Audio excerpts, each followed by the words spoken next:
Sejam bem-vindos todos a mais um episódio do podcast O Sentido. Queria agradecer hoje especialmente a visita de um cara sensacional. Vou apresentar ele daqui a pouquinho, já está aqui, Luiz Tourinho. Vamos falar muito hoje vai ser um bate-papo. Hoje a proposta é um pouco diferente, hoje é bate-papo, tá? Queria agradecer, agradecimentos especiais ao pessoal do estúdio, sempre aos patrocinadores, muito obrigado, IC Barra Funda, tá? O propósito do podcast, inclusive hoje tem um amigo de manhã me mandou uma mensagem, o Diogo, ele falou assim para mim, Vitor, você tem que fazer uma correção aí no seu canal. Eu falei, por quê? Ele falou, porque o seu podcast não é para empresários. Eu falei, por que não? Ele falou, porque eu não sou empresário, eu assisto todos os episódios e isso está me inspirando um dia a me tornar um empresário. Então, correção não é um podcast para empresários, e sim para todas aquelas pessoas que se inspiram com as histórias dos empresários, hoje com uma história um pouco diferente aqui do Luiz vai falar aqui com a gente. Tá? Então, já aproveita aqui essa pausa aqui para seguir o nosso canal, encaminhar para o amigo, encaminha para o amigo empresário, quem não é empresário, quem é um empresário aspirante aí, então encaminha para todos os seus amigos e tem que curtir, tem que seguir o canal aqui, senão não aparece. Combinado? Então vamos lá, vamos começar o podcast de hoje com uma entrevista com ele. Até anotei aqui, porque o currículo dele é tão grande que eu tive que anotar, porque eu ia falar de cabeça.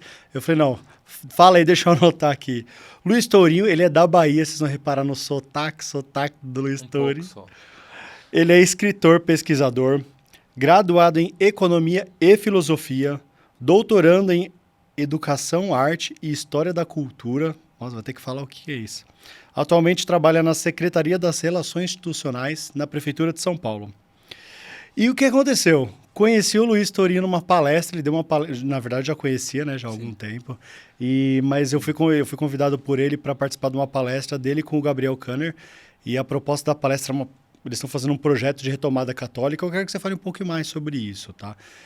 Sobre essa retomada católica que está acontecendo aqui no Brasil. E ele foi dar uma palestra nesse evento, que estava sendo patrocinado pelo Gabriel Kanner, e a palestra foi sensacional. Ele falou sobre a história do Brasil, história da religião no Brasil, e contou várias coisas que eu falei, cara, pera, vai lá de novo, vai contar toda a palestra de novo, só que dessa vez eu vou te interromper, eu vou ter que ficar perguntando, porque foi muito legal.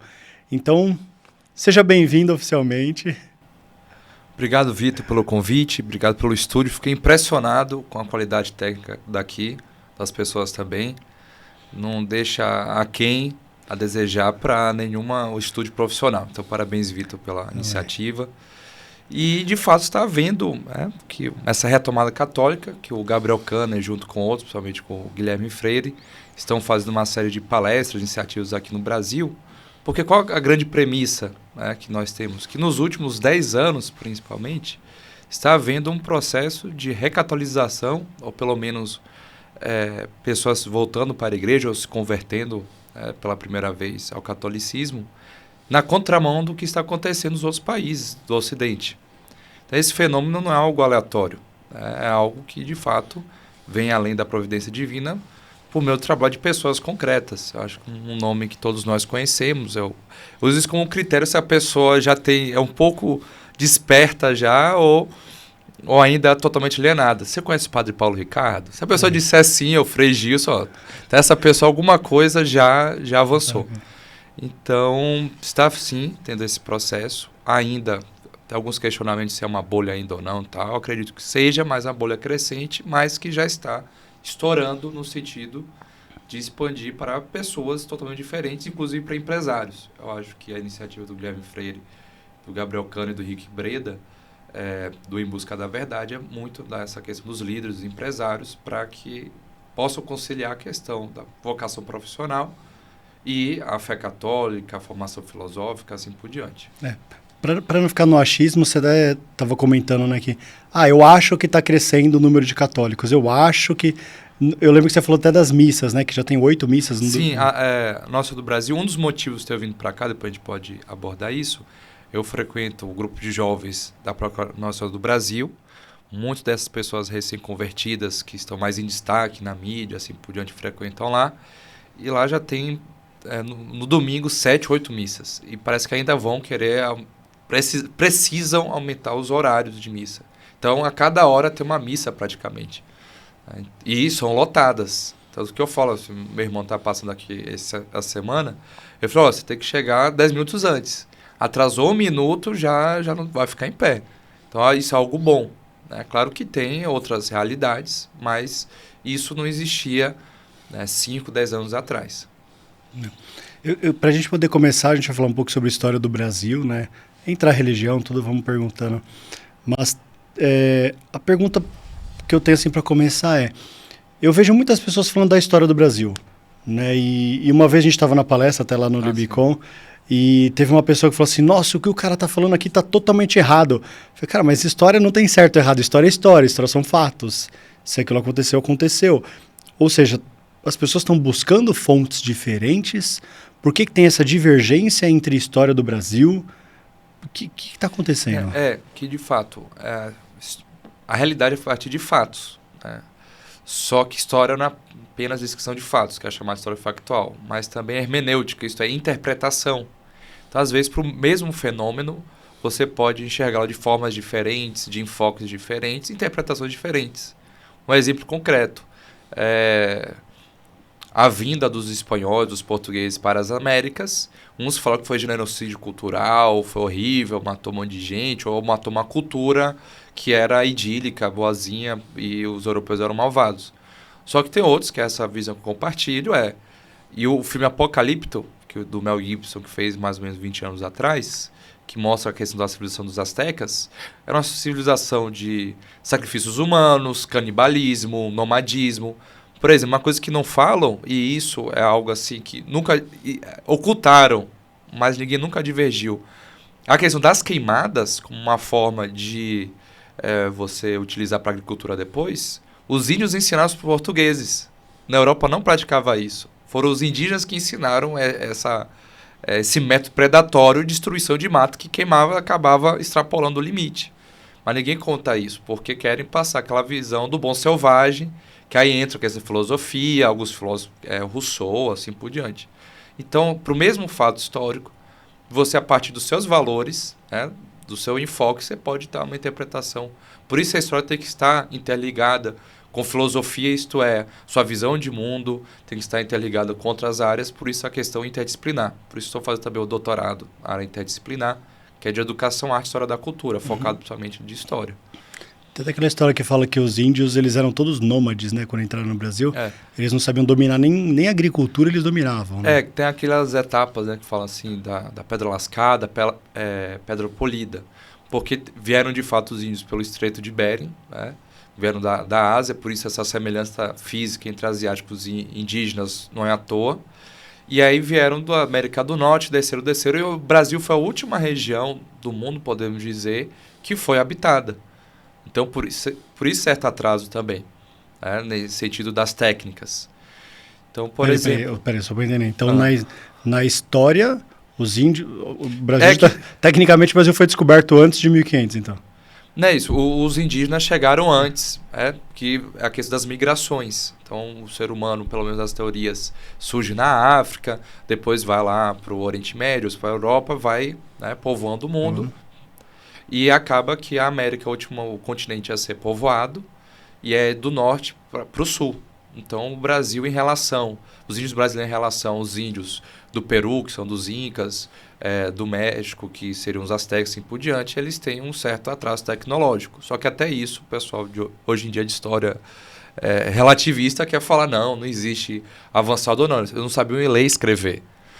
Então, e isso de fato é um critério importante, objetivo de comparação de avanço civilizacional ou não.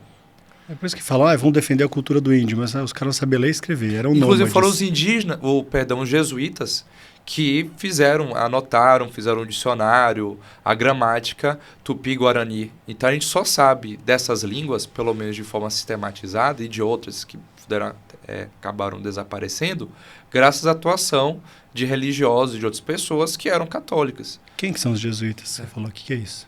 Não, os jesuítas foi uma ordem fundada por Santo Inácio de Loyola, na época da Contra-Reforma. Ele era espanhol, ele era um militar lá, nobre.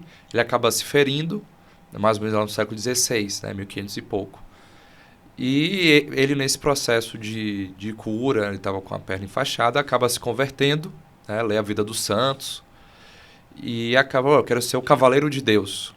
E aí ele funda a Ordem dos Jesuítas, junto com outros grandes nomes, como o São Francisco Xavier, que foi muito importante. E tem como principal missão naquele momento, e até hoje, de evangelizar os povos. E o primeiro rei a apoiar de forma sistemática, contundente, suporte material, foi o rei de Portugal. Isso que é interessante. Então, tinham vários reinos lá, mas Portugal falou, olha, Jesus de fato tem. Então, eles vieram para o Brasil, já na primeira expedição que fundou Salvador como capital do Brasil, de Tomé de Sousa, 1549, e aí fundaram São Paulo. Então, São Paulo tem lá São José de Anchieta, foi o fundador, né, da maior cidade do país. Então, os jesuítas, de certa forma, são os pais do Brasil. E, além disso, dessa questão de evangelização, também teve um processo civilizatório.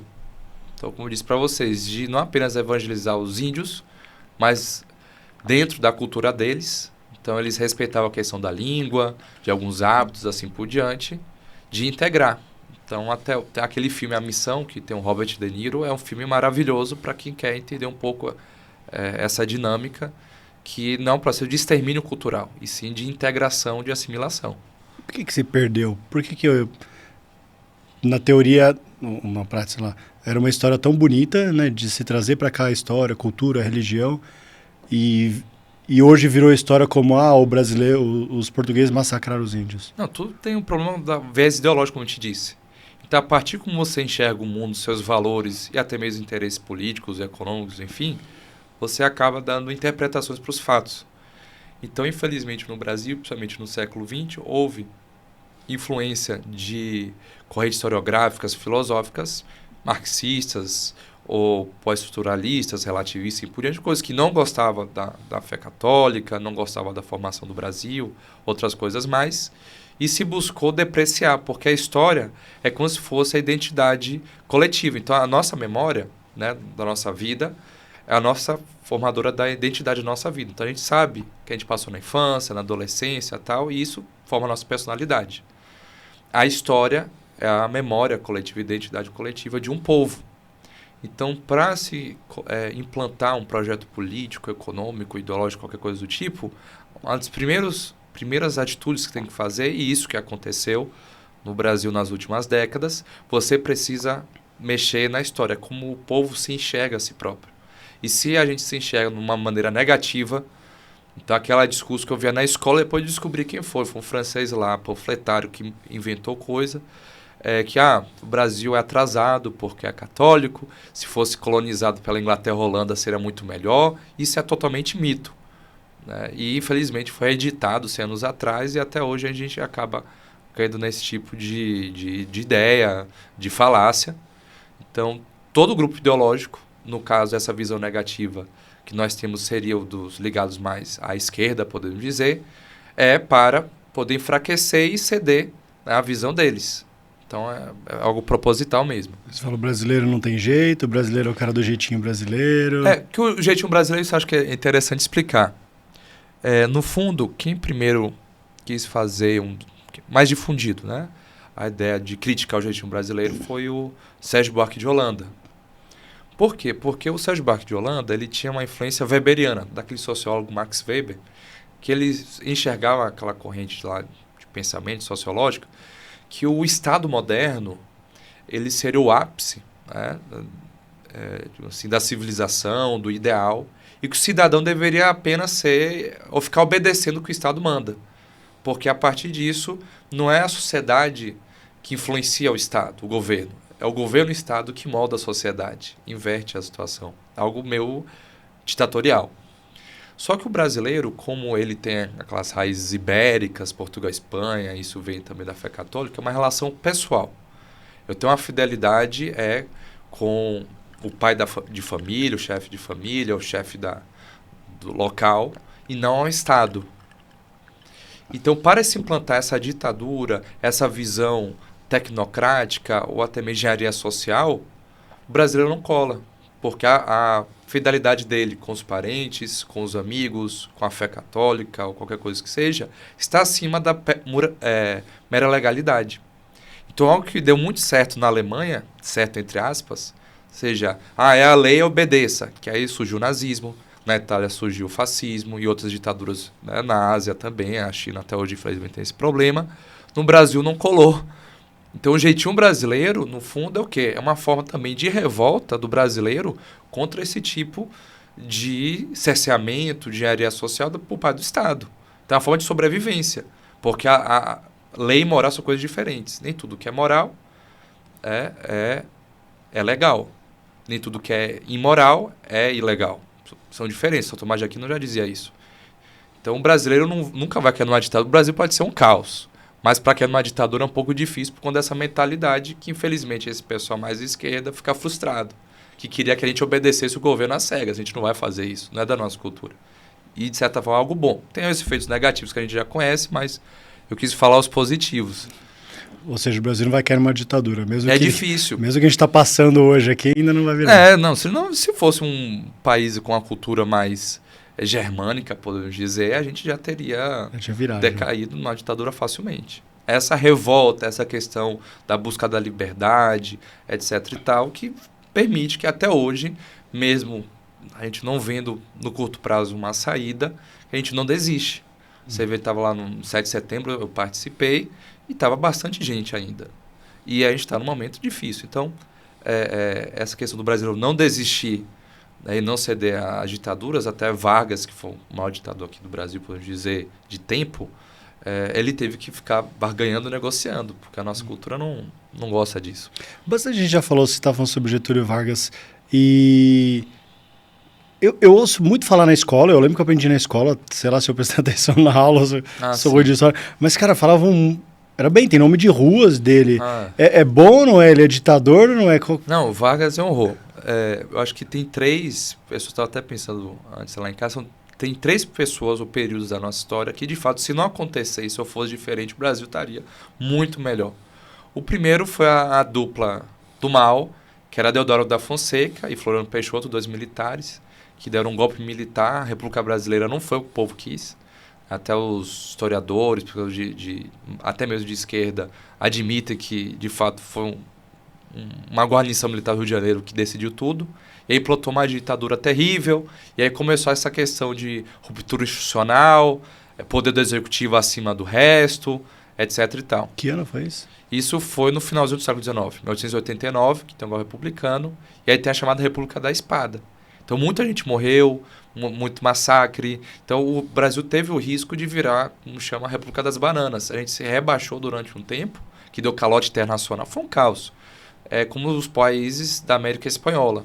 Então algo que o Brasil sempre se orgulhou de ter seguido um caminho diferente da América Espanhola, dos caudilhos, do caos, da ditadura, da instabilidade e tal. O Brasil tinha seguido um caminho diferente, mas que nesse período teve esse problema.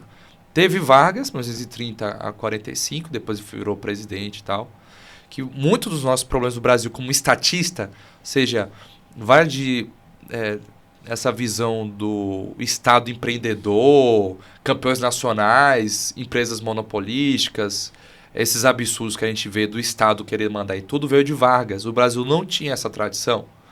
Então é de 90 anos para cá, isso.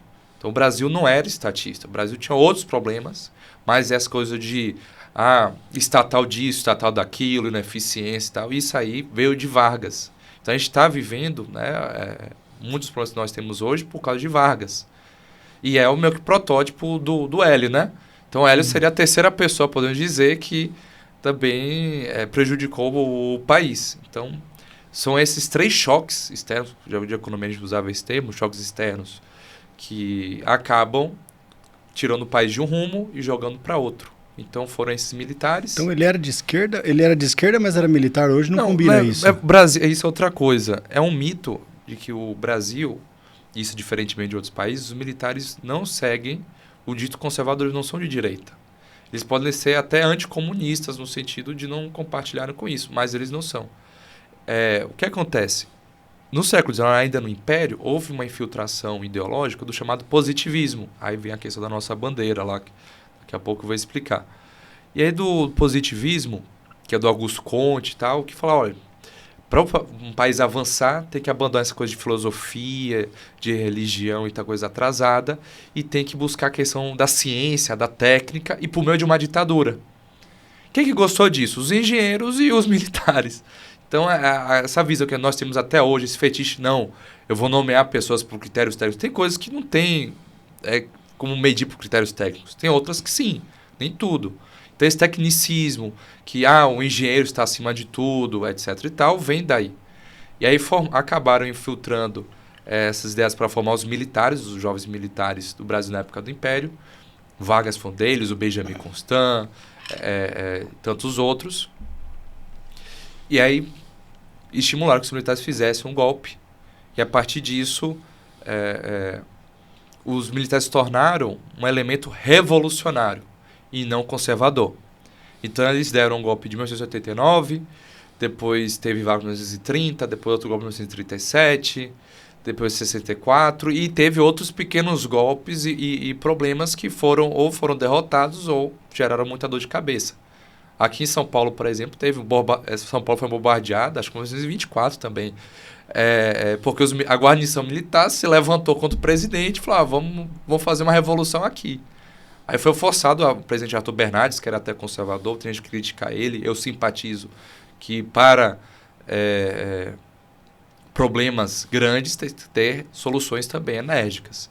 Então ele chegou lá, vai ter que peitar o pessoal e derrotou. Só que Vargas, anos depois, teve essa revolução. Então, no Brasil, por conta dessa influência positivista no Império ainda, que tem essas duas características. Concentração de poder no Estado, porque só assim na cabeça deles se desenvolve um país. Seja essa parte também, a segunda característica, a parte técnica. Então, a tecnocracia é o mundo dos engenheiros, dos gerentes. Tudo que for de ciências humanas, que for política, articulação, relacionamento, isso é algo atrasado. Então, a gente sofre, o regime militar foi também desse perfil. Até hoje, os militares sofrem dessa doença, podemos dizer, ideológica. Tá. Se lá, a gente pode dizer que a de 30 a 45 de Vargas foi uma das piores que teve? Em grande medida, sim. Vargas, ele foi esperto porque ele foi varguista. Ele queria continuar no poder. Então, ele fez algumas concessões. Uma das coisas que eu estou estudando recentemente, inclusive para o doutorado, ele chamou pessoas, grandes intelectuais, então, Carlos Drummond de Andrade, Heitor Villa-Lobos, Cecília Meirelles, Lúcio Costa, tantos outros, só ficaram famosos porque chegou lá Vargas e vou dar emprego para você. Carlos Drummond de Andrade era chefe do gabinete do ministro da Educação, Gustavo Capanema. Então ele foi esperto no sentido de pegar grandes nomes ou pessoas que tinham potencial e cooptar. Só que muitos desses problemas nós temos, principalmente nessa questão econômica, do estatismo, o executivo federal com orçamento enorme, com os municípios, os estados de forma geral. São Paulo é uma exceção, mas de forma geral tem um orçamento pífio, vem a partir disso. Então, essa dependência do Estado, do governo federal, vem de Vargas, que é um problema crônico até hoje que a gente não conseguiu resolver. Mas se lá foi a pior, sei lá, a mais marcante da história, o que estava acontecendo na economia ou na política, ou sei lá, o que estava acontecendo no Brasil para que o exército, eles tomassem o poder e falassem, tá bagunça, a partir de agora quem toma conta sou eu. Que não esteja acontecendo hoje. Por exemplo, hoje a economia está ruim, tem muito assalto, na prática, tem muita coisa ruim. Então, cara, precisava de uma intervenção militar ou não. O que estava acontecendo naquela época, diferente de hoje? Não, que de fato e isso eu falei lá na palestra de quarta aqui, com o Gabriel Kanner, que é que houve? O regime anterior ao de Vargas era um regime dito liberal, ou seja, daquela república, que chamam de café com leite, isso também é mito, eu também descobri, que era café contra o leite, era mais São Paulo contra Minas do que São Paulo com Minas. Mas, de qualquer forma, era questão oligarca, então eram para poucos, e era laicista, ou seja, a religião, valores transcendentais eram expulsos do Estado. Então, é algo que não conseguia se sustentar. E, ao mesmo tempo, e o Rui Barbosa tentou, não pela via da revolução, da ditadura, mas sim pelas reformas constitucionais. Então, o Rui Barbosa ele ficou muito famoso, que era até da Bahia, pelo civilismo, ou seja, olha, a república precisa se republicanizar, isto é, a gente precisa ter instituições fortes, temos que fazer com que as pessoas participem ativamente e não apenas seja no papel. Infelizmente, ele não conseguiu, sempre foi marginalizado, foi candidato 2, 3 vezes e sempre perdeu. Então, acabou se suicidando. Então, a dita República Velha, Primeira República, era menos pior, no ponto de vista do que o de Vargas, só que tinha esse problema do laicismo, ou seja, a questão da religião era expulsa, isso é algo totalmente artificial. Tem o problema também das ditas oligarquias, e tinha esse problema de fato do lobby, questão do café, etc. e tal. Então, meio que a República Velha se suicidou. Ao invés de preferir se reformar, que era isso que provavelmente iria acontecer, acabou se suicidando e deixou que uma ditadura se implantasse. Então, teve essa transição, podemos dizer. E o que é esse Estado laico que todo mundo fala? Estado laico seria o quê? Surge com a Revolução Francesa a ideia de que o poder temporal, né, que hoje nós chamamos de Estado, ou de governo, ou poder civil, ele tem que se separar, e não é uma questão de autonomia, e sim separar, um não tem relação com o outro. Com o poder espiritual, com a dita igreja, com a fé, que seria a questão das crenças, ou seria a sociedade de forma geral. Só que quem criou isso não foram os católicos, como hoje em dia se diz, não, Estado laico, nós católicos acreditamos. Eu fui pesquisar, de fato, as pessoas que odiavam a igreja que queriam isso. Eram pessoas ateias que queriam perseguir a igreja. Tanto que a Revolução Francesa faz isso. O Estado acaba se tornando a igreja, com I minúsculo, se torna o Deus. Por isso, tem um livro até recomendo muito, que é o do Alexis de Tocqueville, O Antigo Regime e a Revolução, ou O Poder, do Bertrand de Juvenel, um livro formidável. E ele fala isso, que no fundo a emergência do Estado moderno, e a Revolução Francesa é um marco para isso, e acaba tendo pequenas revoluções francesas na Europa e no Brasil, né, ao longo dos anos, coloca o Estado acima de tudo. Então o Deus, a Bíblia, não é mais o livro sagrado, e sim o livro sagrado é a Constituição. Então você acaba idolatrando o Estado. E aí que permite também a questão das ditaduras, dos genocídios, porque se o Estado diz, logo é certo. Então, se não tem algo além do Estado, além do governo, que determine o que é certo e o que é errado, quem detiver o poder é que vai determinar o que é certo e o que é errado. Isso é um perigo. Todas as ditaduras que nós temos lá, totalitárias do século XX para cá, foi por causa disso. Então, essa separação foi com a Revolução Francesa que iniciou. No Brasil foi com o golpe republicano, que separou. Até depois o Rui Barbosa, que implantou essa ideia, meio que se arrependeu depois. E essa separação entre os dois, porque antes tinha uma cooperação. A visão da dita Idade Média, que o certo seria a cristandade, isto é, o cristianismo transformado em civilização, em sociedade, em cosmovisão, era o que? A cooperação. Tanto que tinha a metáfora, a analogia da cruz e da espada. Não separados, não confundidos, mas cooperando um com o outro. Então, meio que se perdeu isso. E aí que surgem as ditaduras e esses outros absurdos que a gente está vivendo hoje. Então, assim, para fixar, para eu entender, o Estado laico acaba sendo uma burrice, né? Então, porque se você fala que o Estado é laico, ele não tem religião, então você zera princípios e valores, né? E até religiosidade.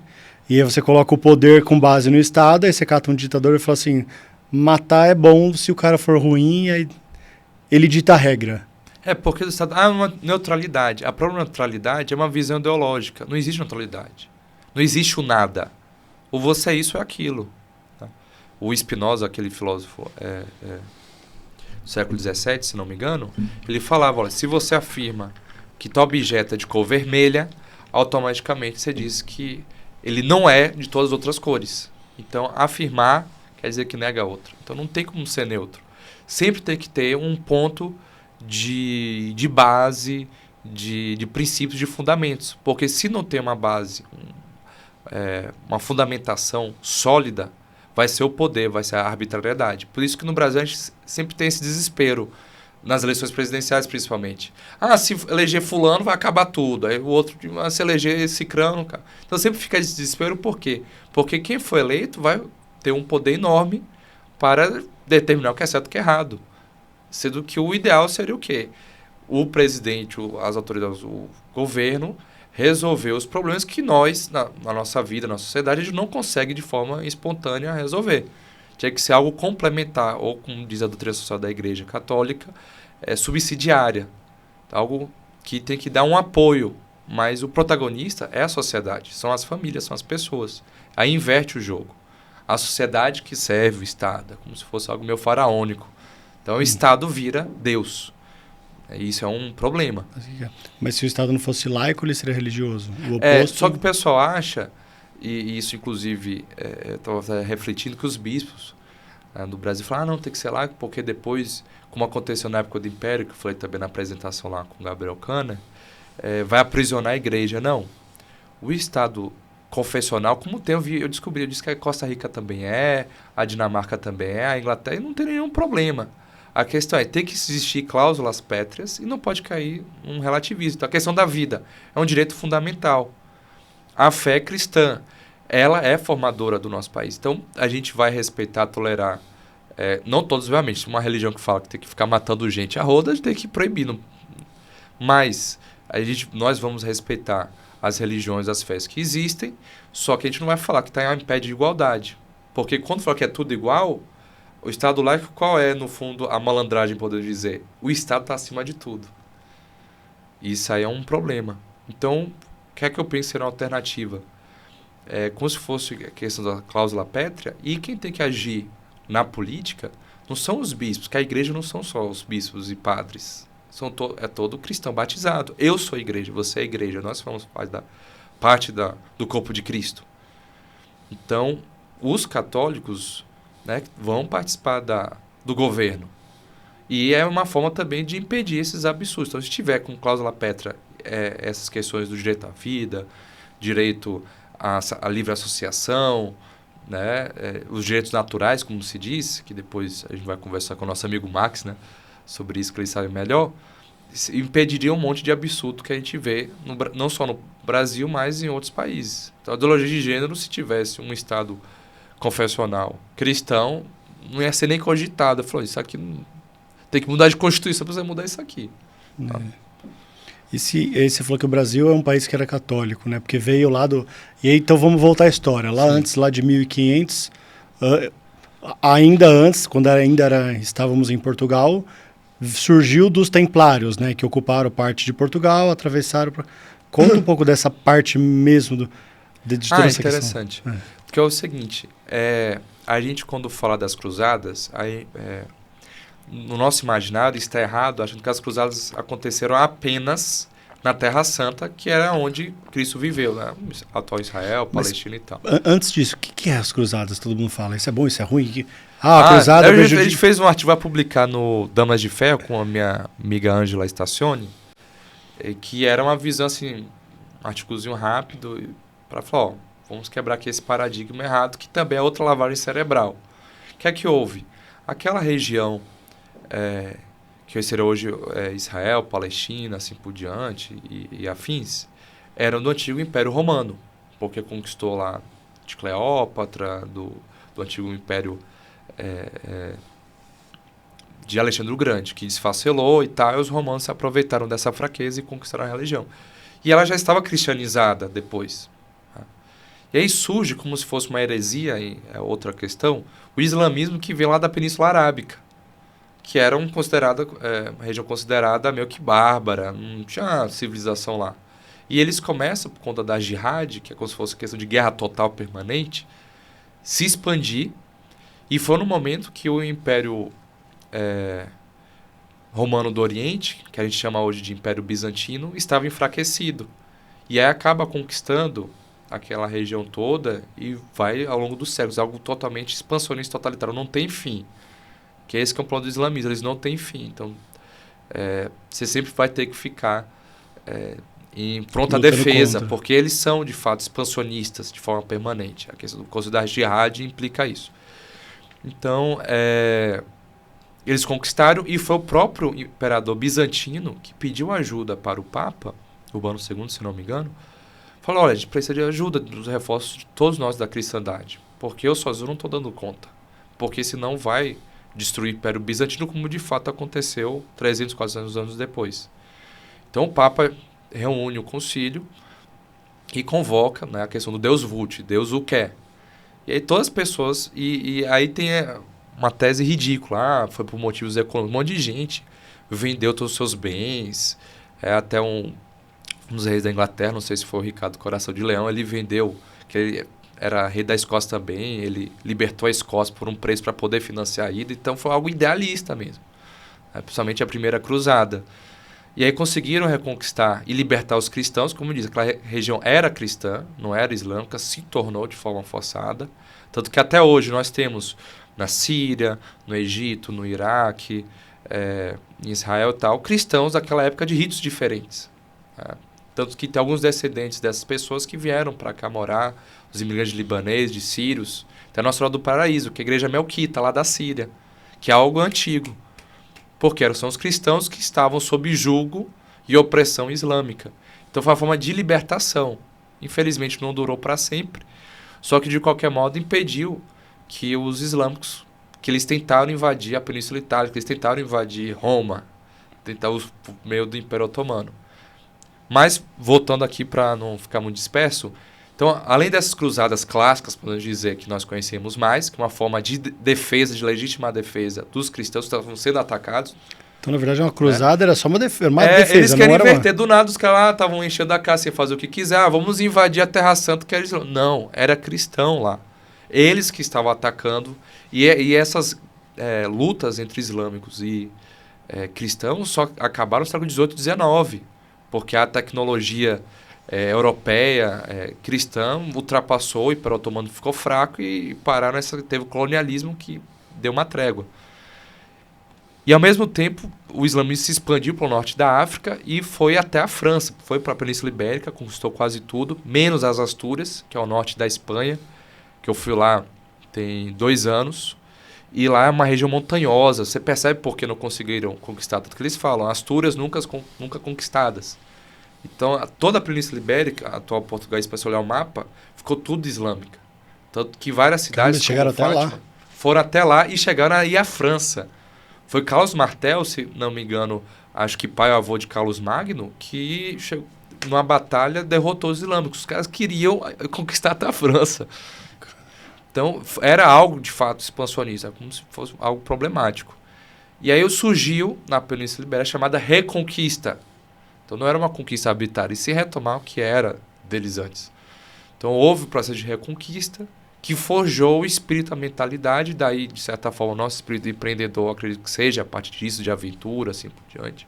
É algo que eu sinto em mim, na minha família também, você também deve sentir. E de reconquistar essa questão da dinamicidade, surgiu o Reino de Portugal e o da Espanha, que foi uma união de vários reinos menores e que foi fundado, terminou essa consolidação em 1492 da Espanha. Portugal foi o primeiro país da Europa a ser surgido, né, que surgiu, foi fundado, com as atuais fronteiras. E isso deu uma vantagem para Portugal para continuar expandindo. Como não conseguia expandir com a Espanha, porque Portugal fica lá na pontinha, vocês veem, começaram a querer expandir via navegações. Entendi, não podia expandir para dentro. Porque você declarar guerra contra um país cristão era meio sacanagem, podemos dizer. Tinha esse respeito, de certa forma. Então eles começaram a expandir nesse sentido, e a Ordem de Cristo, que no fundo foi uma mudança dos Ordens Templários, porque infelizmente o rei da França... A França foi o primeiro país da Europa Ocidental a apostatar. O Alexis de Tocqueville fala que o rei Felipe o Belo, que como se fosse o pai do Estado moderno, chegou lá, vou aprisionar a igreja, preciso ter um exército poderoso para fazer o que eu quiser, e chegou lá e mandou fechar os templários, perseguiu, acusou de bruxaria para pegar o dinheiro deles, o patrimônio. Então essa história de perseguir a igreja já o Estado adora perseguir a igreja, principalmente quando tem um rombo fiscal enorme, né? Enfim. E, diferentemente do rei da França e de outros, o rei de Portugal, Dom Diniz, ele foi mais esclarecido. Falou, não, eu quero que continue. Só que a Ordem dos Templários, por pressão que fizeram contra o Papa, foi extinta. Ele falou, não, muda então o nome fantasia, como se fosse uma empresa. Você mantém o patrimônio, os empregados, só que você só mudou o nome. Então, tirou Templários e virou Ordem de Cristo. Então, de fato, a Ordem de Cristo é a sucessora da Ordem dos Templários, tanto que o sinal, o símbolo da cruz é bastante semelhante. E foi a Ordem de Cristo que financiou as grandes navegações. Então, quando a gente vê lá as caravelas, as naus, que tem o símbolo da cruz de Cristo, não era estético, vou fazer aqui porque é bonitinho, é para mostrar, olha, pertence à Ordem de Cristo. Então, as grandes navegações, no início, pelo menos, foram financiadas por isso. Então, a gente, falei até no meu artigo, são os cavaleiros do mar, que não apenas conquistaram o Brasil, descobriram o Brasil, colonizaram, mas também a África, a Ásia. Então, muito de hoje das pessoas que são católicas nessas regiões foi graças a esse investimento, essas aventuras e esse senso de evangelização. Ou seja, Portugal não quis se reduzir a um país medíocre. Naquela época, não. Você vê que Portugal hoje é totalmente diferente, algo meio triste. Mas falou, a gente quer expandir, eu quero algo que é bom para mim mostrar para os outros, a questão da evangelização também. Então o Brasil foi fruto disso. Mas o objetivo deles expandir era para crescer terra, crescer território ou uma expansão religiosa, conversão? Isso que eu acho que o pessoal falar, não, no fundo o colonizador português, ele queria por causa de dinheiro. Aí entra num certo dualismo que acredito que seja uma armadilha, de falar, ou você quer dinheiro ou você quer filantropia, ajudar as pessoas. Não, é possível conciliar. O que é importante, que é isso que a igreja ensina, é ter uma hierarquia de valores, de prioridades. Então, a gente estava até comentando antes de começar a entrevista que a própria carta de Pero Vaz de Caminha fala das possíveis riquezas, mas enfatiza, a nossa grande maior obra é salvar essas almas, que seriam dos índios, é de evangelizar. Então, a nossa carta de nascimento, a certidão de nascimento, que foi a carta Pero Vaz de Caminha, deixa claro isso e desmonta aquela narrativa. Então, claro que tiveram pessoas que queriam mais a questão de riqueza, projeto pessoal, mas de forma geral. E sem excluir, obviamente, você querer uma melhora material, você também não vai atravessar o oceano só por mero idealismo puro. Você tem que ter condições econômicas. É questão de pessoa madura. Eu tenho que pagar a conta no final do mês. Sim. Só que, ao mesmo tempo, o plano maior, ele tem que ser a evangelização. Então, a tese que eu sigo é essa. Não é isso ou aquilo. E sim a ordem de prioridade. Sim. Tem uma história que fala que... não, a gente ouve muito na história das escolas que foi um acaso, né? Eles saíram lá e acharam o Brasil sem querer. Só que, estudando um pouco da história, eu vi que não foi um acaso. Os caras montaram 14 caravelas, se não me engano. Sim. Não sei quantas pessoas navegaram 3 meses para o mesmo sentido. É claro que eles sabiam o que estavam fazendo. Sim, tem várias teses até hoje. Nenhuma foi em detalhes confirmada, porque falta questão de documentação, enfim. Mas o que é que se sabe? Primeiro, naquele momento, para Portugal, a menina dos olhos de ouro seriam as Índias, porque tinha aquelas especiarias e assim por diante. Mas também para assegurar, a partir do Tratado de Tordesilhas, aquelas terras que até tal longitude era de Portugal, mandaram Pedro Álvares Cabral para ver, procure lá e marque nosso território para a gente não perder, porque a gente precisa a questão da posse, né, que é do direito, sabe? Para se consolidar a propriedade, você tem que ter a posse antes ou depois, durante, você não pode perder a posse, senão o risco de você perder a propriedade é enorme. Então, eles sabiam que tinham algo, porque Cristóvão Colombo já tinha descoberto, antes, o atual Haiti, a República Dominicana, falou, tem alguma coisa, eles não sabiam o que exatamente. Por isso também enviaram para ver as dimensões. Só que no Brasil, o primeiro nome foi Ilha de Santa Cruz. Então acharam que era uma ilha. Depois viram que era a terra de Santa Cruz e tal, e depois mudou para o Brasil. Que aí viram que era um continente gigante. E inclusive acreditavam, né, o Cristóvão Colombo acreditava que ele conseguiria chegar ao continente asiático, às Índias, pelas Américas. Só que tem um continente no meio, ele viu que não dava. Então foi algo complicado. Então, mas sabia que tinha algum território e era uma forma de consolidar, já que pelo Tratado de Tordesilhas aquela região pertenceria a Portugal, sim. E fala mais da carta, então, que a gente estava conversando da carta, eu achei interessante, porque existe essa cópia até hoje, né? Ou seja, é possível ler e ver que de fato eles escreveram que Pedro Vaz de Caminha escreveu de fato que ele veio aqui para evangelizar, né? Você vê que a língua portuguesa é viva, porque se você for ler de primeira mão, você não entende quase nada. É por isso que naquela época, até mais ou menos no século XVIII, era o latim utilizado, que é algo técnico, claro.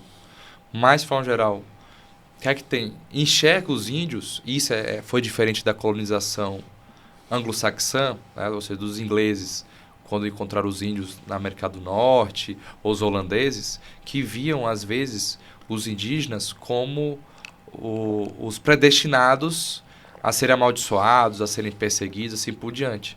Já os portugueses, com a visão católica, viam aquilo como almas a serem salvas. E de que aquela diferença, aqueles erros que cometiam, seja canibalismo, seja poligamia, né, infanticídio, outras coisas mais, era uma diferença cultural. Tanto que teve um grande debate, que foi principalmente na Espanha, né, universitário inclusive, e falaram, os índios têm alma também, são filhos de Deus, merecem ser livres, escravos e tal, e venceu, graças a Deus. E o imperador Carlos Magno, que foi o maior imperador da época da Espanha e outras regiões do mundo, falou, os índios têm alma, eles merecem ser livres e precisam ser evangelizados também. Então, coisa que os ingleses não fizeram. Hoje em dia, nos Estados Unidos, pouquíssimos são os descendentes de indígenas, porque foram, de fato, dizimados, como os holandeses também fizeram, assim por diante. Então, já tinha, desde o início, o Brasil aquelas pessoas, aqueles nativos, são diferentes de nós, mas a diferença não como um fator de destruição do outro, mas um fator de encontro e de compartilhar algo em comum. Então, eu acho isso bonito. É fato que muitas pessoas falam, a história do Brasil, na descoberta do Brasil, muita gente veio aqui, acabou com tudo, acabaram com a cultura, destruíram, como que se, lá na Europa, lá tudo era bom, tudo era flores, tudo era só bênção, né? E aqui que foi a desgraceira com o brasileiro, né? A questão do pecado original para todos. Então, falar, vou desqualificar tal cultura, tal pessoas por erros, se for assim, só Jesus não errou e Nossa Senhora. Porque isso é uma certa desonestidade intelectual, porque todo mundo vai ter algum erro, algum problema, inclusive do contexto histórico que a pessoa não teria como solucionar, modificar daquele momento, que hoje nós facilmente a gente já percebe que algo é errado ou não. Então, o que eu acho que é importante ver que houve sim o intercâmbio nesse sentido. O Gilberto Freire, ele nos livros dele, Casa Grande Senzala, Ordem e Progresso, Sobrais e Mucambo, mostra muito essas mudanças culturais, não apenas de Portugal, Europa para o Brasil, mas do Brasil para lá. Por exemplo, um dos maiores pratos típicos, né, para carboidrato lá da Europa é batata. Só que não tinha batata antes na Europa, é algo da América. Questão do fumo, tabaco, é da América. E hoje em dia, quem fuma mais cigarro, charuto, são os europeus, não são nem nós brasileiros. A questão da própria língua também, nós temos a questão do uso da rede. É o índio brasileiro que tem a rede, o índio do México, do Peru não tem rede, é algo nosso também. Então tem a farinha, que a gente come, que é algo obrigatório também. Então é algo que foi uma troca. Da mesma forma da questão do coco, não tinha coco no Brasil. O coco veio das Índias. E hoje virou meio que patrimônio. Então, você chega lá na orla, você toma um coco e tal. A própria azeite de dendê também, então veio da África. Então essa globalização que Portugal que fez, acho que foi o Fernando Pessoa que disse, Portugal deu o mundo ao mundo. E isso só pode ser feito uma única vez. Então fazer com que povos diferentes, não apenas, esse é o nosso grande equívoco, achar que foi Portugal América. Não. O africano descobriu que existe o índio. O asiático viu que existe o africano, que existe o indígena. O indígena sabe que existe outro. Então, o mundo como uma só de conhecimento, de unidade, isso foi dado, esse senso de universalidade. Essa troca de cultura, de economia, que é algo belo. Tem choques? Tem. A questão de doenças é um problema, né, que às vezes também foram transmitidas, mas isso não está sob o nosso controle. Mas essas trocas culturais de alimento, religiosas, de pessoas, a miscigenação e tal, isso é algo bonito e o mundo se uniu mais a partir disso enquanto estava tudo dividido. E quando os portugueses chegaram aqui, eu sei que na carta está dizendo que a primeira coisa que aconteceu aqui foi uma missa, a segunda também. A gente fica até imaginando, né? O cara andou 3 meses, 4 meses, deve ser aquele fedor desgraçado, não tinha comida. A primeira coisa que eles fazem quando pisam aqui é fazer uma missa. Sim. Ou seja, foi algo que era importante para eles. Sim. A igreja veio junto. Como foi o papel da igreja em todo esse começo? Como eu falei para vocês, que hoje o homem moderno, ele vê o mundo de forma fragmentada. Isso é muito, inclusive, para a nossa parte psicológica, a questão esquizofrênica. O mundo trabalha aqui, o mundo afetivo aqui, o mundo da família, do lazer e tal, e isso acaba nos dividindo. O próprio enxergar a questão das matérias também. A medicina não dialoga com a matemática, que não dialoga com a filosofia, isso é algo muito complicado. Então, o ser humano está dividido intelectualmente, espiritualmente, emocionalmente, e isso gera uma fragmentação enorme e doenças, etc. e tal. Então, o homem medieval, ele era mais simples, só que ele era mais integrado, né? Então, ele conseguia enxergar tudo numa unidade.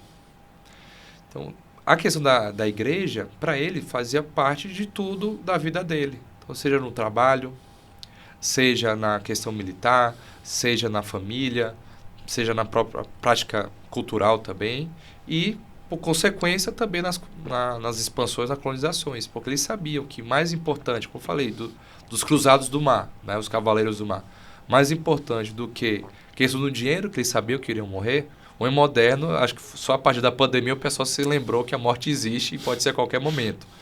Então, eles sabiam que iriam falecer, só que eles percebiam, olha, tem algo muito maior do que a minha vidinha aqui, ordinária, que vai durar 30, 40, 50, 60 anos, não sei quanto.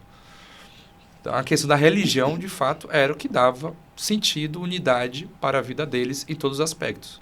Então, quando vieram para cá, que sempre vinha um frade, foi Frei Henrique de Coimbra, se não me engano, franciscano, que celebrou a missa.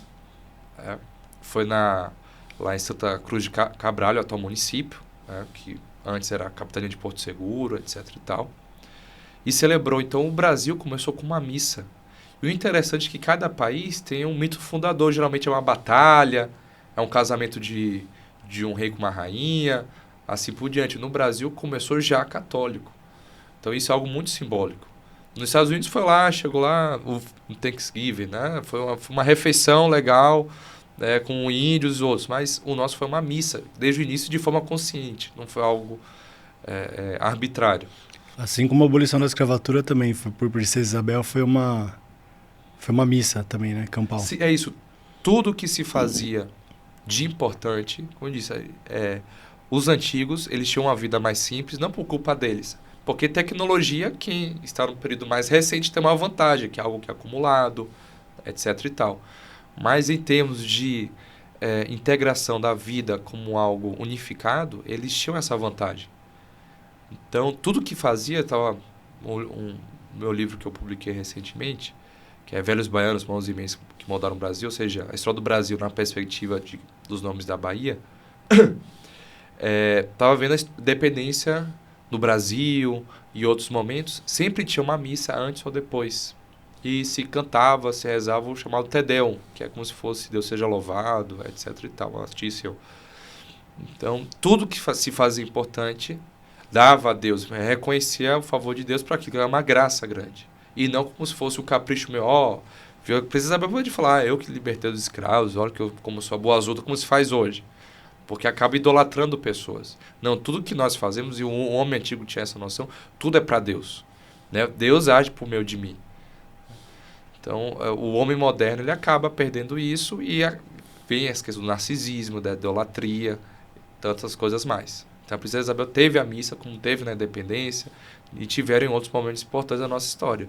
Então, a gente fala das minorias, na verdade, a Princesa Isabel, ela lutava pelas minorias, mas ela era totalmente religiosa, e não o que a esquerda faz tudo hoje de tirar a religião da esquerda. Um mito, por exemplo, que eu não vejo ninguém divulgando, inclusive pessoas de direita, conservadoras. O voto feminino no Brasil foi uma demanda da Igreja Católica durante a era Vargas, porque Vargas teve a Revolução Constitucionalista aqui em São Paulo, que teve o levante militar, que falou, o Brasil precisa de uma Constituição. Os paulistas são derrotados, mas Vargas acata a tese, né, a demanda de que o Brasil precisa de uma Constituição, não pode ser uma ditadura para sempre. Então convoca a Constituinte E os católicos, para poder eleger o mais possível de deputados, emplacar as demandas que tinham, o arcebispo do Rio de Janeiro, o cardeal Leme, ele falou, olha, a Igreja Católica é composta, em sua maioria, por mulheres. Desde a época de São Paulo, uma das suas casas fala as mulheres e tal. Então, a grande maioria sempre foram as mulheres. Então, ele foi cobrar de vagas ou vagas. Aqui na Constituição anterior, não proíbe nada, né? Deixa sem expressar se a mulher pode votar ou não. Deixa implícito que podia. Eu quero garantir esse direito. Então, Vargas cedeu. As mulheres, principalmente católicas, foram votar e elegeram vários deputados católicos e emplacaram na Constituição de 34 as 10 demandas católicas que a igreja precisava. Então, quem conseguiu no Brasil, diferente das ditas sufragistas na Inglaterra ou nos Estados Unidos e tal, que eram geralmente ligados ao movimento de esquerda, no Brasil, quem conquistou o direito ao voto feminino, como a educação, os primeiros colégios femininos e tal, foram pessoas da igreja. Então, foi uma conquista da igreja, foi uma conquista de pessoas ditas conservadoras conseguindo os direitos das mulheres. E não o inverso, como a gente escuta aí. Eu quero que você fale daqui a pouco a respeito dessas 10 demandas da igreja que você falou até lá na palestra. Mas antes, só para a gente fechar o começo da história do Brasil, fala sobre a bandeira do Brasil. Sim. Por que teve essa mudança, que era uma cruz, que veio da cruz, dos templários, tudo. Por que veio essa mudança? Onde veio essa mudança e por que mudaram? Quando o Brasil se torna independente, que infelizmente, isso foi outra coisa que eu acho... o Brasil é um caso sui generis. Brasil é Brasil, não tem como comparar a história do Brasil com nenhum outro. Eu fui tentar falar isso para uma historiadora francesa, anos atrás, lá em Roma, que falei a relação que foi Dom Pedro I, o herdeiro do rei Dom João VI, que declarou a independência, o Brasil foi monarquia durante um tempão e tal, mais tempo que a própria França, que a França em 1970 terminou, o Brasil durou ainda mais 20 anos, mais ou menos. E ela não entendia, porque achava que tudo ia ser igual como se fosse na América Espanhola. E quando o Pedro I declara a independência, porque Portugal foi tomada por revolucionários liberais, que hostilizavam inclusive a igreja, etc. e tal, faz uma nova bandeira. E as cores do Brasil, as principais, não tem nada a ver com o que a gente aprende na escola.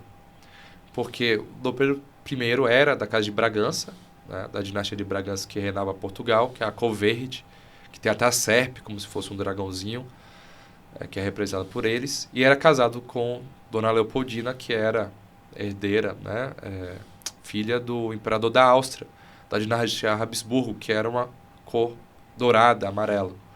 Então, não é o verde das florestas, mas do Brasil ou do ouro.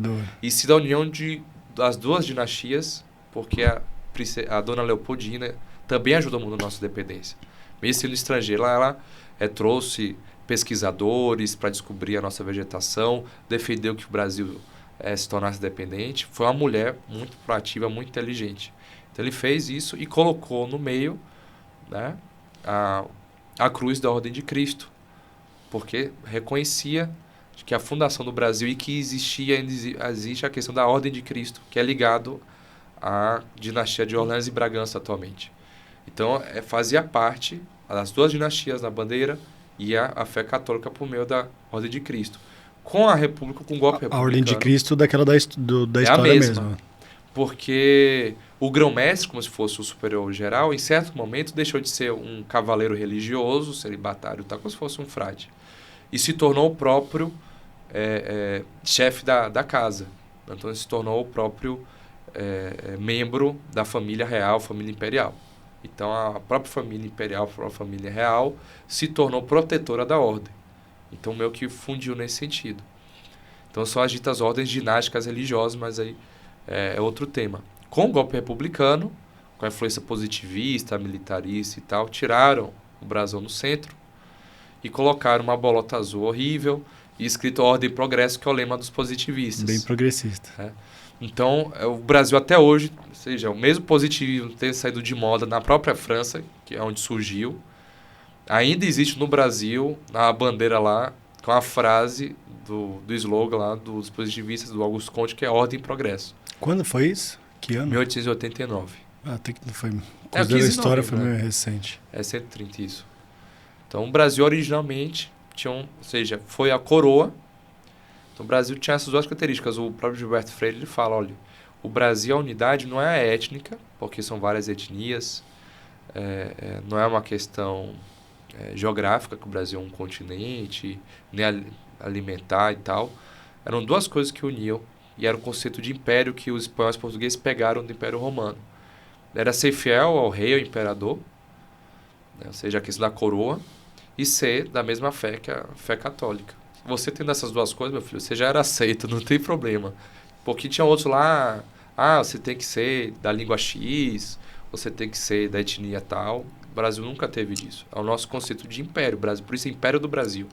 Não foi Reino do Brasil. Que eram vários povos diferentes sob um rei e sob uma fé. Aí, a gente estava falando sobre a independência. Tô lembrando. Sim. A gente falou sobre a independência. O Brasil, Dom Pedro lá declarou a independência. O que estava acontecendo naquela época para que Dom Pedro chegasse e falasse assim, cara, tá ruim, a gente precisa ser independente, a partir de agora quem manda aqui é a gente.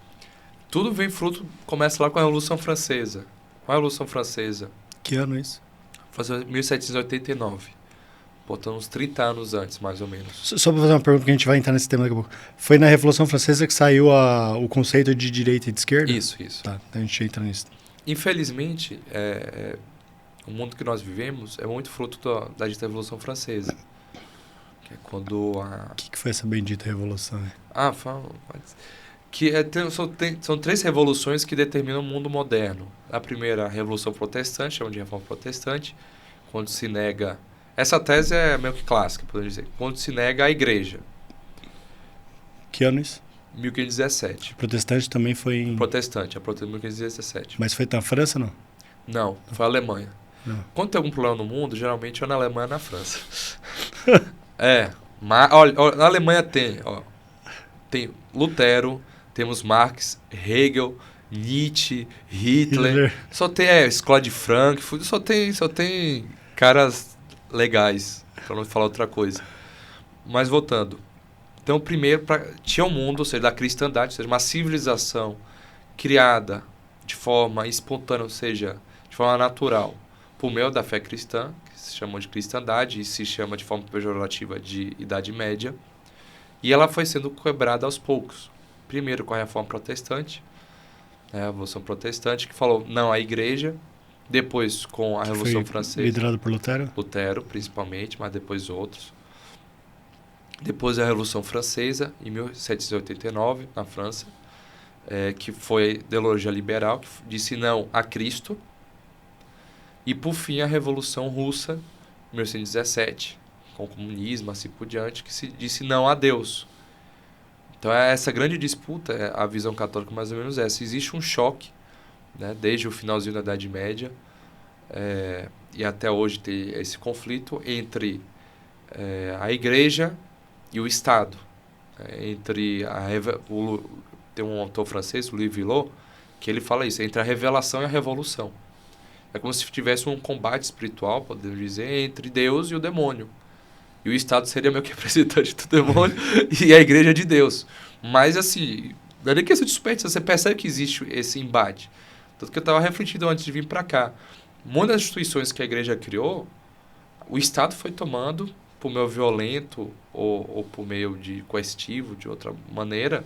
Por exemplo, universidades, hospitais, orfanatos, questão caritativa. Tudo isso foi a Igreja que criou e hoje em dia o pessoal acha que quem tem que gerir isso é o Estado. Ou seja, o Estado vai tomando aos poucos, ao longo de séculos, não é algo de um dia para outro. Até o casamento, que entra a questão lá da Revolução Francesa que faz isso, até o casamento que era algo da igreja, da sociedade, a sociedade se regulava nesse sentido, o Estado tomou. Então o juiz hoje que fala que se você continua casado ou não. Não é mais a família da noiva, do noivo, a igreja e tal. Cara, eu nunca tinha pensado nisso, é verdade. Por isso a gente casa na igreja e no civil, né? E era conquista, porque chegou no momento, foi com a República também. E a primeira vez que surgiu esse absurdo foi com a Revolução Francesa. Porque era sempre expulsar e destruir a igreja de todas as formas, e é o Estado que cobre o que a igreja saiu. Essa disputa entre a Revolução e a Revelação que é a história dos últimos 600 anos.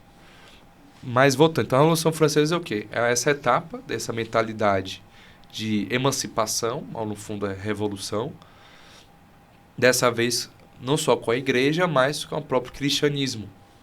E surge o chamado movimento iluminista.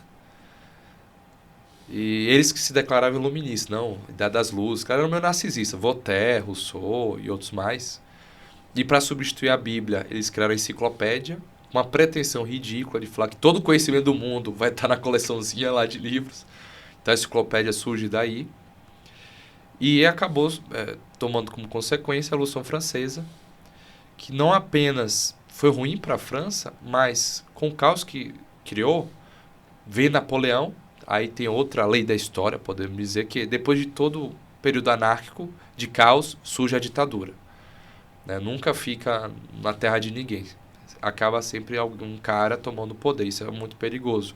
Então vem Napoleão e com as ditas guerras napoleônicas, exporta a Revolução Francesa para o resto da Europa e, por consequência, para as Américas. Então Napoleão foi a mesma coisa. Ele foi Então um Napoleão cara... foi horrível. Napoleão o pessoal puxa saco. O Napoleão tinha virtudes no sentido de ser ambicioso, uma pessoa que sabia o papel dele na história, mas usou isso para o mal. É o gênio do mal. Então a pessoa pode ser genial, pode ser corajosa, mas se usar isso para o mal, é pior do que um cara malvado, mais burrinho.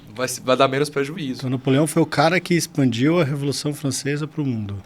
E o próprio Napoleão, isso eu li na época da faculdade, tem aquele livro Príncipe de Maquiavel.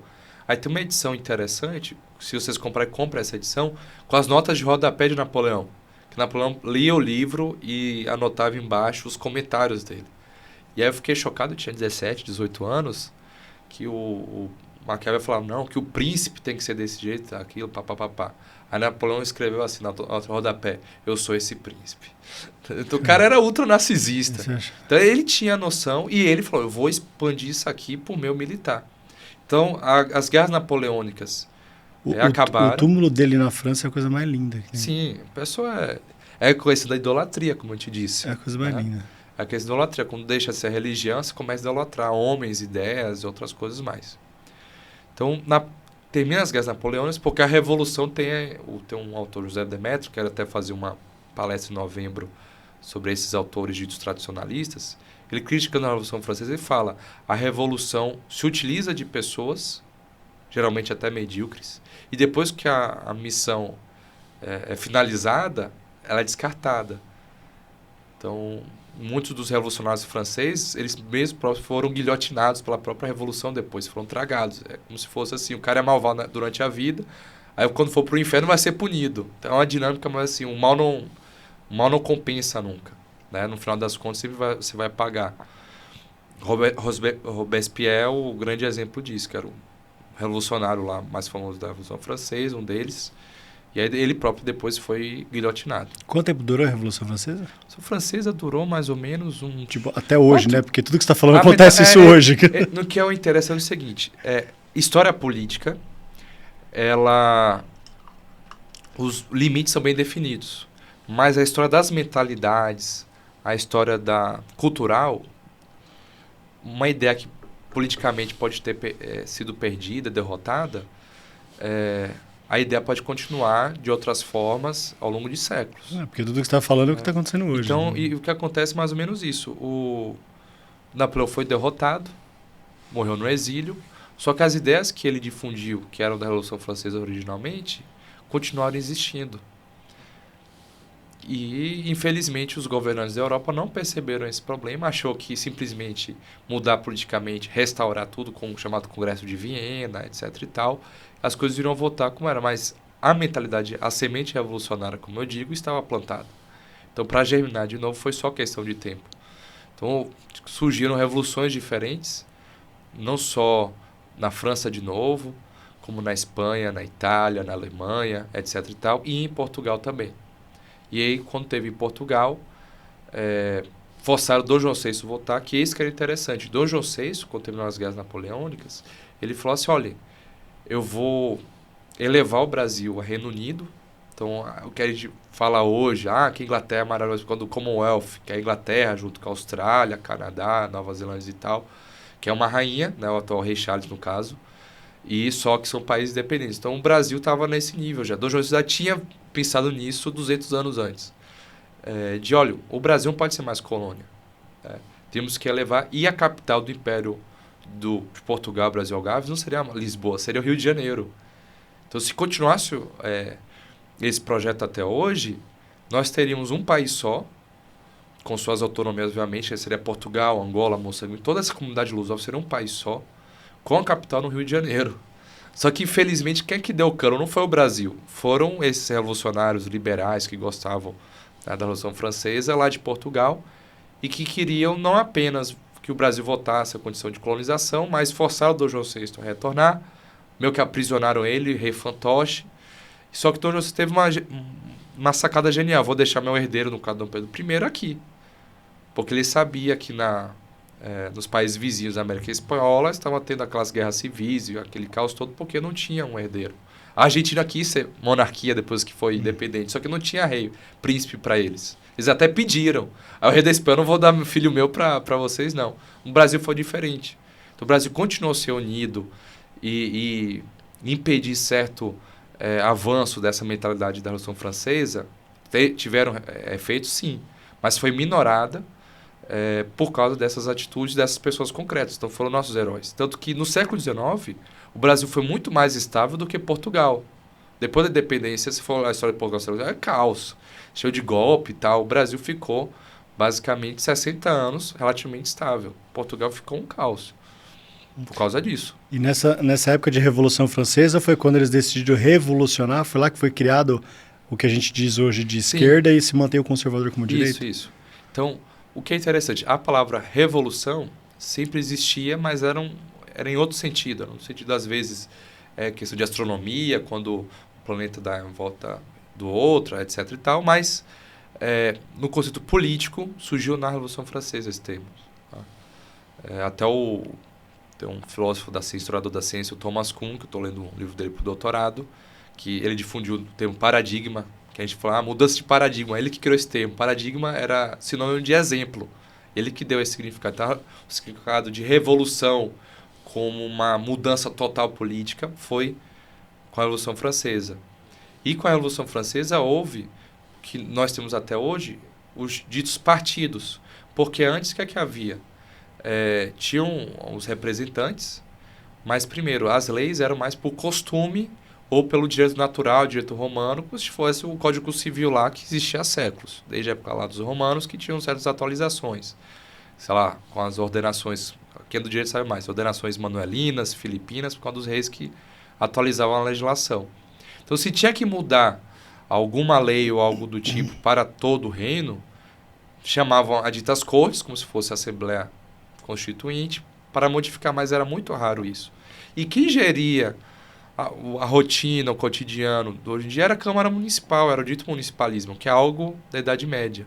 A Revolução Francesa que cria o dito Congresso Nacional, ou seja, políticos profissionais de forma permanente, que mudam leis toda hora,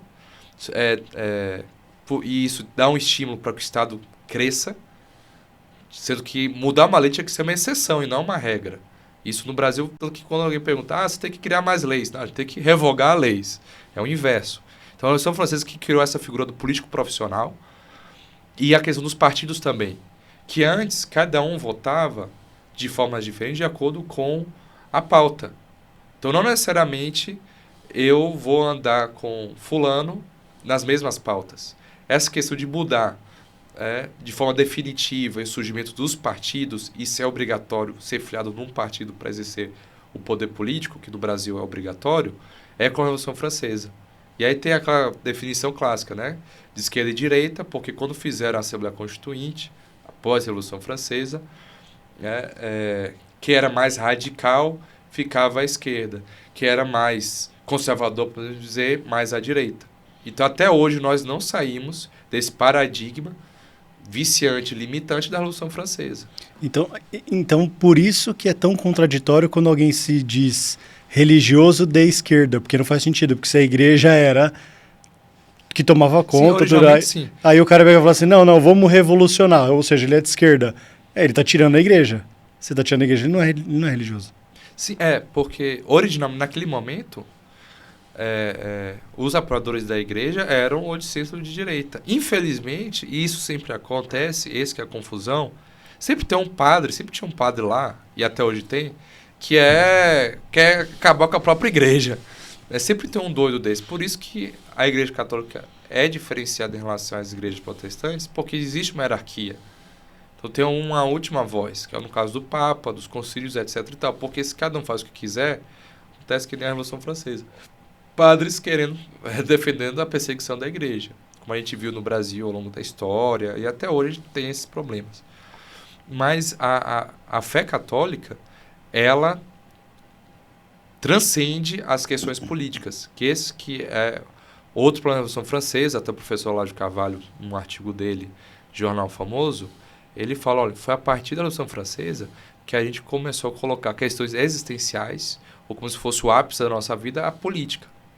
Um homem antigo não botava a política como algo principal. A política era consertar estrada, né, cobrar um impostinho aqui, etc e tal. Hoje a questão política é para definir o que é homem e o que é mulher, o que é vida e o que não é vida. Então a política acabou virando a nova teologia. Então a Revolução Francesa fez isso. Isso foi algo terrível. Então daí que vira uma religião, a questão da ideologia. Só que a fé é muito maior do que isso. Só que infelizmente a ideologia é uma religião falsa. E a política vira um novo ídolo. E quando você está falando das leis, nossa, como você falou, eu fiquei pensando, faz todo sentido, né? Porque hoje você tem uma lei, não pode isso, com exceção de, a gente vê que nas leis tem mais exceções. Sim. E aí acaba gerando o que a gente fala hoje da insegurança jurídica, né? Que são dos estímulos. Por exemplo, na época de Rui Barbosa, ou seja, 100 anos atrás, não é tanto tempo atrás, assim, funcionava o Congresso Nacional, acho que 4, 5 meses no ano só. Tanto que todo político eles tinha que ter outro trabalho.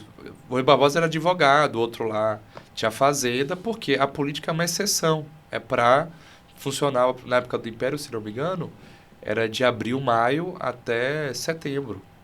Então ficava mais ou menos de outubro até março sem funcionar, porque eles sabiam que para que ficar tanto tempo? Então é um reflexo de um país doente que tem que toda hora o Estado mudar tudo, gerenciar um monte de coisa, etc e tal. Por isso tem que colocar os caras trabalharem um tempão, sendo que tinha que ser uma exceção e não a regra. Então o surgimento do político profissional, e o Max Weber tem um clássico dele, que são duas partes deles, ciência como vocação, política como vocação. É pequenininho, eu li na época do ensino médio. E ele fala, olha, o surgimento dos partidos políticos profissionais é do século XIX. Então, até 150 anos atrás, isso não existia.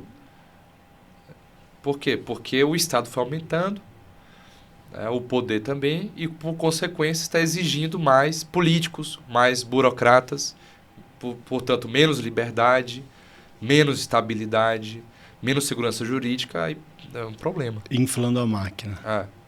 É feito para piorar a situação. E aí a gente está falando dessas leis, né? Dentro dessas leis... A gente tem aquele assunto que você estava falando na palestra sobre as 10 leis da igreja, não são os mandamentos sim. Da igreja. São as pautas. Conta isso daí para mim. Que foi o seguinte, a igreja, quando vem um golpe republicano, tem a separação igreja e Estado, e até um detalhe muito interessante, a Guerra de Canudos foi uma consequência disso. Não foi só como os marxistas querem analisar, motivos econômicos e tal, era algo ideológico também. Até o filme lá, Canudos, com o José Wilker como Antônio Conselheiro, até de forma honesta menciona isso. Então, tem um diálogo que mostra, olha, a República quer criar o divórcio, expulsa a igreja, persegue Deus, etc. E era um povo sertanejo, católico, inclusive monarquista. É um problema essa visão materialista, economicista. Essa separação, então, da igreja, do Estado, faz com que a igreja tenha um processo de reorganização, que a gente chama de romanização. Que se antes estava mais afastado do Papa, por conta da influência negativa do Estado, que eu falei lá na palestra, a igreja pelo menos conseguiu liberdade. Então perdeu tudo, foi expulso das escolas, foi expulso dos hospitais, de tudo, mas conseguiu a liberdade. Isso, de certa forma, foi bom para nós, para nós católicos. Então vieram os novos bispos e padres, foram bem informados, e a igreja começou a se reorganizar e começaram a formar essa formação cultural que nós, hoje em dia, da nossa geração, nós estamos tendo de novo.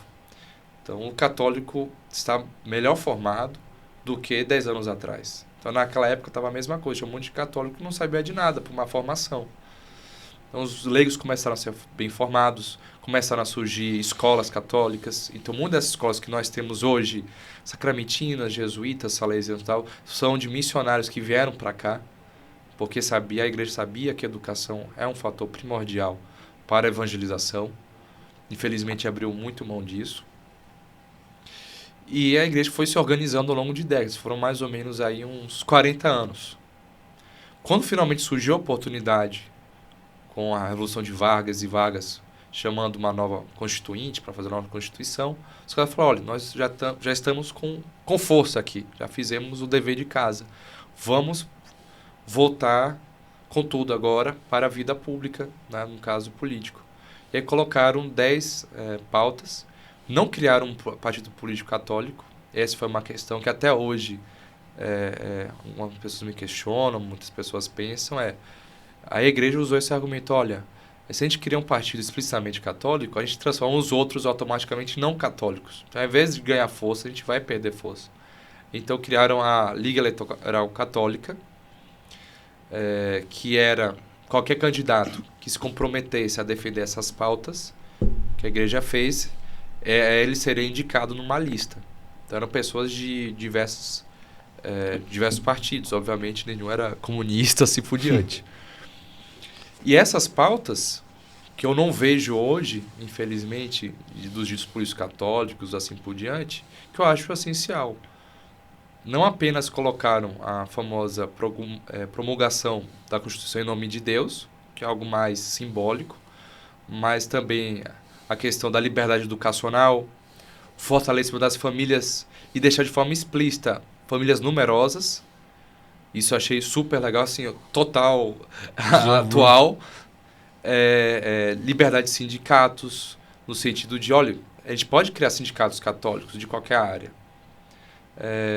Evangelização da igreja em hospitais, contra o divórcio também. Isso é algo que os jovens hoje em dia já estão acordando, que infelizmente, a gente vê na década de 80, 90, anos 2000, colocaram o divórcio como a panaceia da libertação, principalmente da mulher, mas também do homem, assim, ninguém é forçado, faz o que quer e você vai ser livre, vai arranjar outra pessoa. Mas a gente está vendo agora as consequências nefastas do divórcio. Então, crianças sem crescer com o pai ou com a mãe, né, problemas de conflitos jurídicos, mães solteiras, um monte de problema nesse sentido.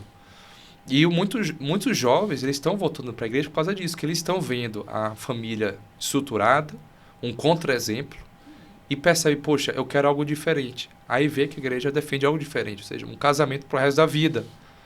Né? A priorização dos filhos e não do capricho dos cônjuges, porque divergências sempre vão ter.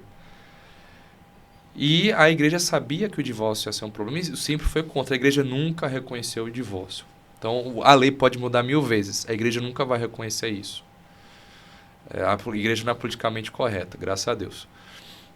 Então, esses políticos católicos colocaram lá com pauta contra o divórcio, que foi algo da época da República, que o próprio Antônio Conselheiro, lá de Canudos, de forma profética, disse que iria destruir o Brasil. Uma das pautas que nós, católicos, temos que fazer, além da defesa da família, a defesa da família, uma delas seria o quê? Seria fortalecimento dos matrimônios. E não ao contrário, como existe hoje. Hoje parece que você é incentivado, é recompensado por você destruir sua família. E de forma assim, bonitinho. Não é bonito. É uma exceção. Deveria ser uma exceção. Bom, eu tenho que falar uma coisa que é inacreditável. Diga aí. Mas por questão de tempo já deu... A gente falou por 1h30 quase. Tá. Impressionante. Espero que todo mundo tenha gostado. Cara, eu falei, não, ele falou assim pra mim, não, Luiz, toma um drink aqui, um energético, porque aí pra pegar ritmo, começar a falar aqui, eu fico 6 horas. Cara, pra mim acho que você vai ter que voltar. Não, vamos voltar aí. Não, foi impressionante. Você como passou rápido, tinha tanta coisa pra perguntar, pra falar e... É porque a gente precisa ir. Tem muito assunto. Tem muito assunto, vai ter que voltar, cara. Eu sempre falo no podcast que é o sentido, né? O nome do podcast é o sentido, mas o sentido de a gente fazer o que a gente faz. Sim. Tanto os negócios, cada empresário trabalha, faz o que faz. Pra gente poder caminhar pro fim, assim. Por que você estudou tanto, escreveu os livros, faz tudo o que você faz? Qual é o sentido de você fazer o que você faz hoje? Onde você quer chegar com isso? Eu acredito que todos nós deveríamos ter um momento da vida, no meu caso foi na adolescência, bem no iniciozinho. Acho que nesse sentido foi até ruim, se fosse um pouco depois seria melhor. A gente entra naquelas questões, qual o sentido da vida, por quê. E a partir daquele momento, eu percebi que meus colegas, a maioria que seguiu por outro caminho. A gente decide entre levar a sério essas questões, né, existenciais, ou fingir que aquilo é capricho, coisa da minha cabeça, e focar no que é importante, entre aspas, que é ganhar dinheiro e seguir a moda. Eu quis levar a sério isso. Graças a Deus, minha família é católica, né, praticante, meus pais, meus irmãos, meus avós e tal. Isso foi bom, mas exige uma questão da decisão. Uma ênfase que dão muito a Nossa Senhora é a questão do sim dela. A gente às vezes não entende muito aquilo, Deus ia dar um jeito, mas no fundo, o sim de Nossa Senhora é o exemplo do nosso sim. Acho que todos nós temos que falar, eu tenho que decidir, eu quero o sim, Deus quer o sim de vocês. O livre-arbítrio está nisso. Entre você que olha a escravidão e a verdadeira liberdade. Então, eu falei, eu quero levar as últimas instâncias. Então, minha mãe falava assim, Luiz, estuda para escolher sua profissão. Eu falei, isso não é suficiente para mim. Eu tenho que estudar para algo maior. E aí tive um processo assim, existencial, no início foi difícil, perdi amigos. E isso está sendo bom para mim depois, porque eu não estou ligando mais para a opinião de ninguém. Minha irmã até hoje fala, eu não posso tirar foto assim, que vão me julgar. Eu não estou nem aí para julgamento. Então, esse processo de, olha, eu quero buscar o sentido da minha vida, eu quero saber a minha vocação, não vou abrir mão disso. Todas as vezes que eu quis ir para uma vida confortável, uma vida previsível na caixinha, eu me tornei mais infeliz. Todas as vezes que eu quis me arriscar, que eu quis sair da zona de conforto, que eu quis a questão do sacrifício, que a palavra sacrifício, um padre falou na homilia lá em Petrópolis, na catedral, vem do latim sacro facere, que é o agir sagrado. Então, o sacrifício é, eu quero agir de forma sagrada. Eu sei que eu vou morrer, e por isso mesmo, então, só duas opções razoáveis.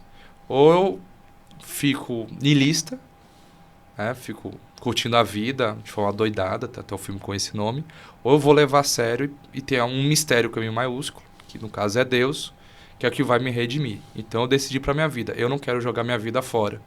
Como muitos jovens hoje no Brasil tomaram essa decisão de forma consciente ou menos, e eu quero ajudar nesse sentido. Por isso eu vim para São Paulo também, para poder ajudar no que for possível, porque querendo ou não aqui eu fico brincando, é o playground do Brasil. Tem gente do Brasil inteiro e do mundo inteiro e pessoas muito boas, inclusive você. Por isso eu agradeço pela oportunidade.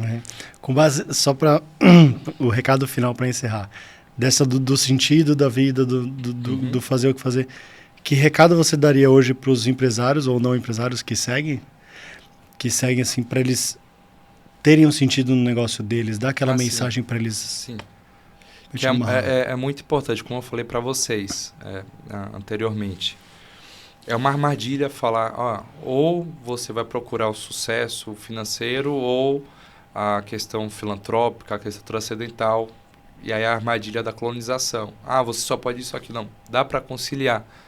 Mas o que é mais importante é isso, que eu acho que é difícil para uma pessoa que já tem um sucesso financeiro, é saber hierarquizar o que é mais importante na nossa vida.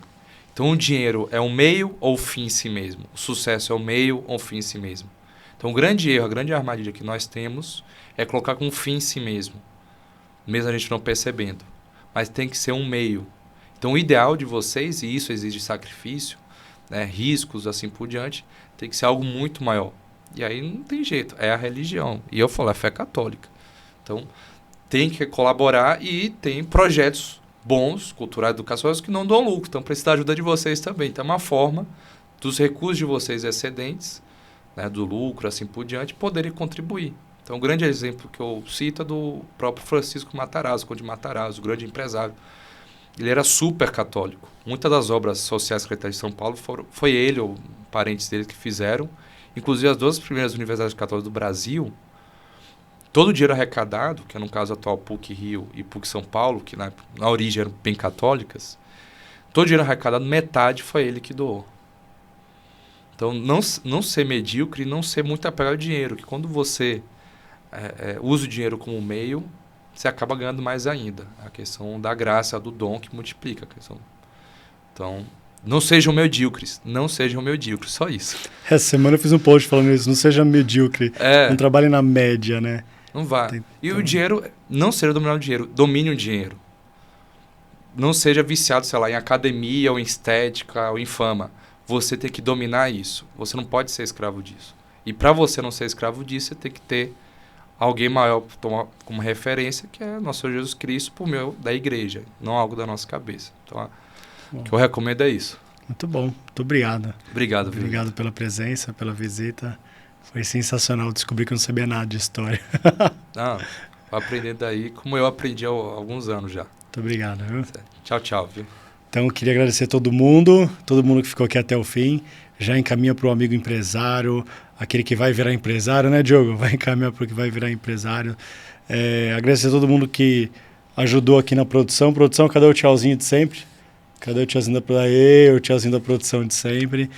Obrigado pelo apoio de sempre, pessoal da Sigma, aqui do Estúdio Sigma, em Santana.